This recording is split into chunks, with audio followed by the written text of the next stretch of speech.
নমস্কার বন্ধুরা, সাহা কিচেন আপনাদের স্বাগত জানাই। আজকে বন্ধুরা এই যে একটু বড় সাইজের গলদা চিংড়ি নিয়ে এসেছে।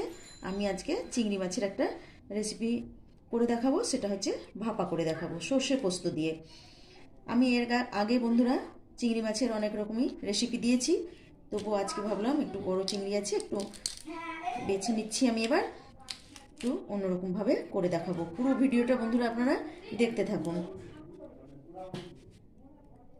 এই যে এইভাবে মাছগুলো, মাছের মাথার এই খোলটা আমি ছাড়িয়ে নিচ্ছি।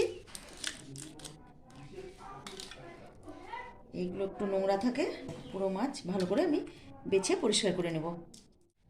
দেখুন বন্ধুরা, মাছটা আমি ভালো করে উপরের খোলটা ছাড়িয়ে মাথাটা পরিষ্কার করে ধুয়ে নিয়েছি।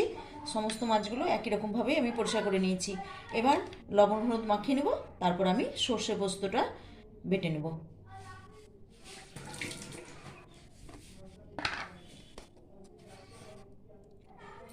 লবণ হলুদ মাখিয়ে নিলাম, স্বাদ মতো লবণ, পরিমাণ মতো হলুদ।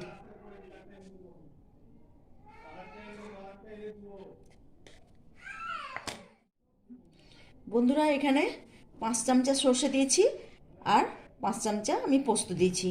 হাফ হাফ নিয়ে নিয়েছি, দুটো শুকনো লঙ্কা, দুটো কাঁচা লঙ্কা। এবার এটা আমি ভালো করে একদম সরু করে মিশে নেব। এটা আমি সিলেই বাটছি এই কারণে যে হাতে বাটাটা খুব ভালো হবে, মিক্সিতে এটা বাটা ভালো হবে না। দিয়ে রান্না করে দেখাবো। এই বন্ধুরা তেল দিয়ে দিয়েছি, তেল গরম হয়ে গেছে। আমি এবার চিংড়ি মাছগুলো, যদিও আমি ভাপা করে দেখাবো, কিন্তু আমি বন্ধুরা হালকা করে ভেজে নিব। ভেজে নিলে কি ভালো হয়। এপিট ওপিট একটু হালকা করে ভেজে নেব। বন্ধুরা হালকা করে আমি একদমই হালকা করে ভেজে নিয়েছি। এবার কড়াইয়ের তেল গরম হয়ে গেছে। আমি এবার অল্প করে কালো জিরে দিয়ে দিলাম।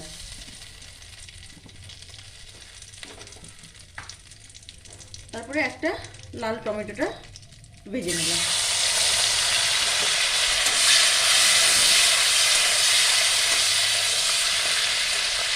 এই যে এখানে বন্ধুরা এক বাটি সর্ষে আর পোস্ত, সর্ষেটা আমি ছাপলাম না বেটে নিয়ে, তার কারণ এখানে পোস্ত আছে বলে আমি একসাথেই বেটে নিয়েছি।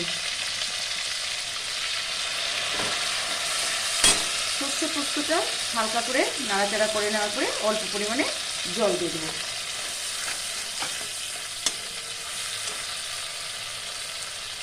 এখানে চিড়ে রাখা 3টে কাঁচা লঙ্কা দিয়ে দিলাম। স্বাদ মতো লবণ,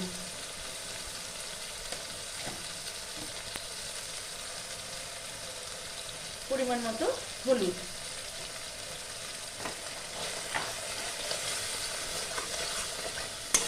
এখানে সর্ষে পোস্ত আছে বন্ধুরা, আমি বেশিক্ষণ এটা নাড়াচাড়া করব না।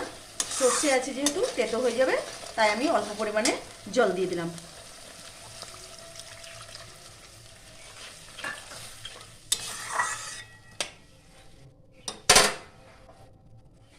সর্ষে পোস্তর ঝোলটা বন্ধুরা ভালো করে ফুটে গেছে।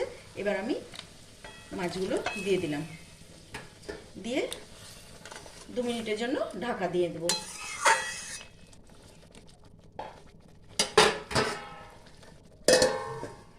আমি ঢাকাটা খুলে নিলাম। এই মাছ রান্নার বেশিক্ষণ সময় লাগে না, 2 মিনিট পর আমি ঢাকাটা খুলে নিলাম বন্ধুরা। এই যে মাছ আমার একদম ভালোভাবে হয়ে গেছে। সর্ষে পোস্ত দিয়ে বন্ধুরা ভাপা মাছ আমরা এইভাবেই করি। যদি আমার এই নিয়ম আপনাদের ভালো লাগে তাহলে লাইক কমেন্ট করে অবশ্যই পাশে থাকবেন।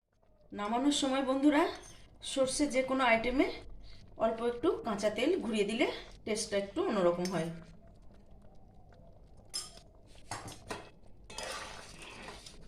এবার আমি